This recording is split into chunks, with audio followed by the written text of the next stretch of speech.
Ciao a tutti e benvenuti su Origini Ancestrali. Andiamo ad affrontare in questa occasione l'ultimo metodo di datazione indipendente elaborato da Fomenko e Nosovsky, ovvero il metodo del giusto allineamento cronologico e della datazione di antiche carte geografiche. Un metodo prezioso che ci consente di prendere consapevolezza della reale evoluzione storica della cartografia, permettendoci di capire fino in fondo quale fosse la reale conoscenza geografica di ogni epoca specifica. Anche in questa occasione, grazie alla sperimentazione di questo metodo, sono emersi risultati davvero importanti e dall'analisi delle varie carte geografiche più o meno antiche è emersa una geografia inedita, che è stata fatta cadere quasi nell'oblio, considerata frutto delle conoscenze errate dei cartografi medievali che, come al solito, a detta degli storici moderni, non ci capivano una mazza di quello che facevano. Ma come vedremo, questa geografia medievale riemersa ci restituisce un mondo tutto nuovo, che come al solito va in contrasto con le informazioni proprie della versione scarigeriana, che, anche in questo caso, viene messa pesantemente in discussione. Vedremo infatti, man mano che andremo avanti nel nostro percorso, che le informazioni geografiche andate ormai perdute e che vi mostrerò in un video a parte dedicato si andranno ad inserire perfettamente nel quadro della nuova cronologia che ci restituisce una nuova geografia in questo caso, fatta riemergere scrostando la patina superficiale della versione scarigeriana che ha stravolto toponimi, luoghi, eccetera. Ma prima andiamo a capire brevemente su quale principio si basa questo nuovo metodo di datazione indipendente. In teoria, man mano che le conoscenze scientifiche si sviluppavano, le mappe miglioravano sempre di più, con la conseguenza che la quantità di informazioni sbagliate via via diminuiva, mentre la quantità di informazioni corrette aumentava sempre di più, per poi fissarsi definitivamente. Dopo aver studiato molte mappe antiche, Fomenko e Nosovsky hanno sviluppato un codice mappa ottimale che consente di rappresentare ogni mappa presentandola graficamente e descrivendola verbalmente, che si presenta come una tabella, simile a quella del metodo dei questionari codice, che chiameremo in questo caso codice mappa. Ogni mappa quindi ha la sua tabella identificativa, cioè il codice mappa, in cui sono indicate tutte le sue caratteristiche di base ordinate per importanza, cioè invarianza, e per frequenza del loro utilizzo da parte dei cartografi. Queste tabelle sono formate da molte decine di punti e segni, in questo caso nelle immagini potete vedere le prime 7 voci.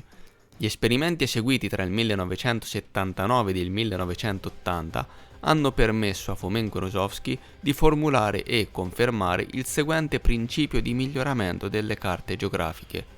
Le caratteristiche inesatte non corrispondenti quindi alla geografia reale spariscono e non compaiono più. In altre parole, gli errori sulle carte non si ripetono. Le caratteristiche esatte invece si fissano e si mantengono in tutte le carte successive. Le informazioni giuste non vengono dimenticate. Questo è un principio logico e comprensibile, che riflette le esigenze pratiche in funzione del ruolo che le mappe hanno sempre avuto nella pratica nautica e militare. Inoltre è un principio simile a quello dello smorzamento e duplicazione delle frequenze, in cui si andava a rappresentare il grafico della frequenza dei riferimenti alla generazione Q nei vari capitoli. In questo caso prendiamo una sequenza di carte geografiche e costruiamo il grafico delle frequenze L di QT, dove L di QQ è il numero delle caratteristiche geografiche comparse per la prima volta nella carta numero Q, mentre il numero L di QT mostra quante di queste caratteristiche sono rimaste nella carta successiva di numero T.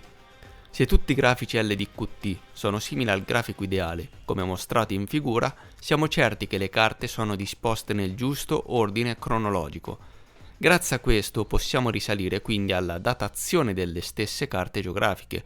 Prendiamo una certa mappa di cui non conosciamo la datazione, costruiamo la tabella codice mappa ad essa relativa e la inseriamo nel database di tutte le mappe già datate. Assegniamo alla carta A il numero Q e costruiamo il grafico L di QT. In questo modo troviamo l'ordine cronologico corretto per l'intera sequenza di mappe e la giusta posizione della mappa A nell'asse cronologico tra le varie carte geografiche già datate. Dalla sperimentazione di questo principio sono emersi risultati davvero interessanti che ci mostrano una storia cartografica completamente differente da quella promossa dalla versione scaligeriana della storia. In tal senso, l'origine dello sviluppo della cartografia non inizierebbe nei tempi più remoti come asserisce la versione scaligeriana, ma in tempi molto più recenti, facendo iniziare la successione delle carte geografiche indicativamente dall'undicesimo secolo d.C. in poi.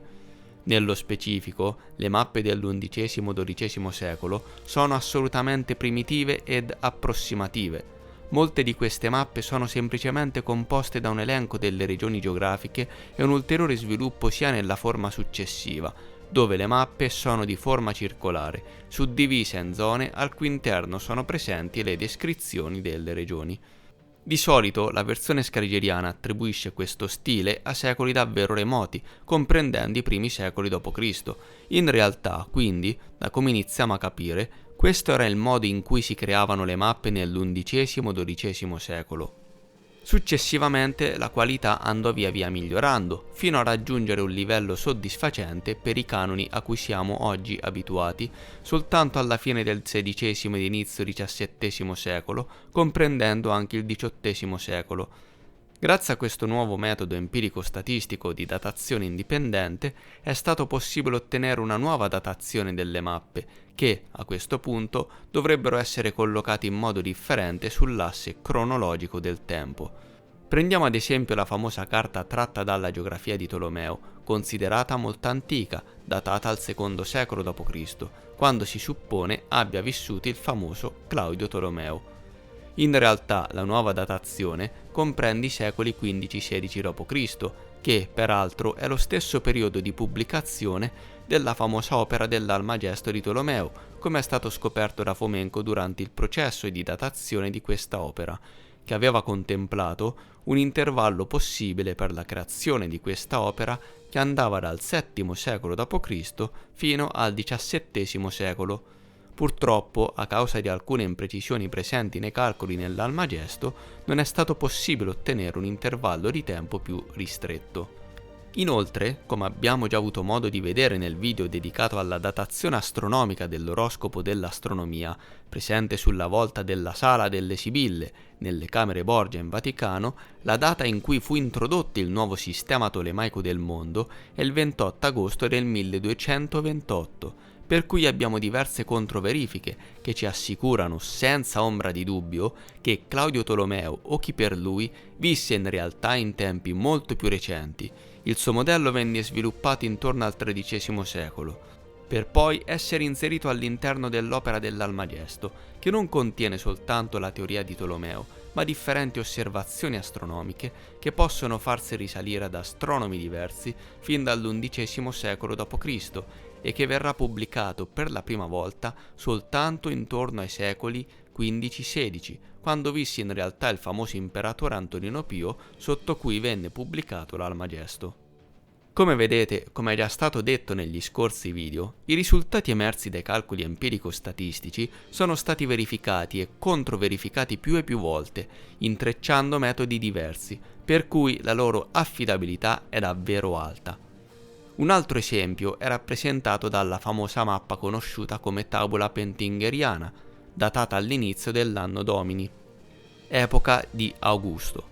L'analisi tramite applicazione del metodo del corretto allineamento e datazione delle carte geografiche ha fatto emergere una nuova datazione, collocandola nel XIII-XV secolo d.C., con una deviazione di oltre 1000 anni rispetto alla datazione di Scaligero. Quest'altra mappa è la carta di Hans Rast del 1480.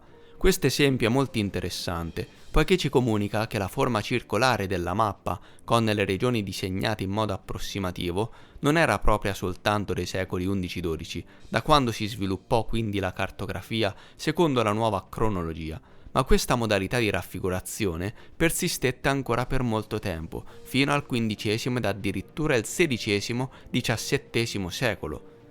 In questo caso, più che una mappa vera e propria, abbiamo un elenco disegnato di una lista di vari paesi e di popoli di alcune città. Si tratta di un livello ancora primitivo di rappresentazione e di conseguenza Tutte le altre mappe molto più dettagliate dei secoli XIV-XV sono state spostate in questi secoli soltanto dalla cronologia scaligeriana. In realtà dovrebbero essere collocati in secoli ancora più recenti, non prima del XVII-XVIII secolo. Ancora, questa è una mappa del mondo composta, si presume, da Isidoro nel VII secolo d.C. Tuttavia, si scopre che la prima comparsa si registra soltanto nel presunto XV secolo d.C., quando venne effettuata per la prima volta la pubblicazione del libro. Come vedete, ancora il livello era molto primitivo e rispecchia la rappresentazione del mondo che avevano i cartografi del XV secolo. A questo elenco possiamo aggiungere poi questa carta del mondo attribuita al famoso antico filosofo tardo-romano Macrobio, anch'essa comparsa però soltanto in un libro pubblicato solo nel 1483. Siamo nel XV secolo ed anche in questo caso si registra un livello di rappresentazione davvero primitivo che riflette le conoscenze dei cartografi del XV-XVI secolo d.C. Amici, l'elenco potrebbe andare ancora oltre, ma per ora ci possiamo fermare qui. Ma non è finita, poiché l'analisi delle mappe ha portato all'attenzione alcuni dettagli ed elementi che le compongono e che fanno sorgere più di qualche domanda.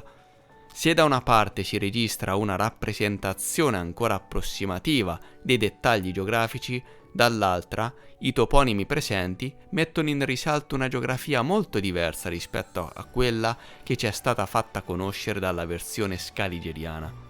La geografia medievale era davvero molto diversa rispetto a quella stampata nel nostro immaginario collettivo, che si basa su una conoscenza indottrinata, veicolata dalla nuova versione generalmente accettata della storia, introdotta con la cronologia scaligeriana durante la riforma del XVI-XVII secolo.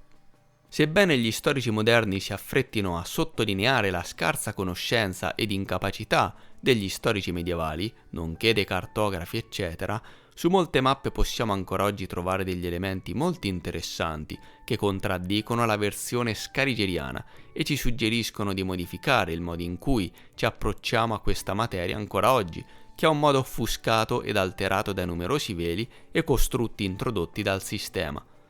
Dobbiamo liberarci di queste sovrastrutture imposte e cercare di guardare con l'ottica con cui gli antichi guardavano e concepivano il mondo nei secoli passati, ed emergeranno elementi molto interessanti, nuovi pezzi di un puzzle che una volta composto ed unito ci mostrerà quella storia nascosta che è stata alterata, offuscata, in parte eliminata e fatta cadere nell'oblio.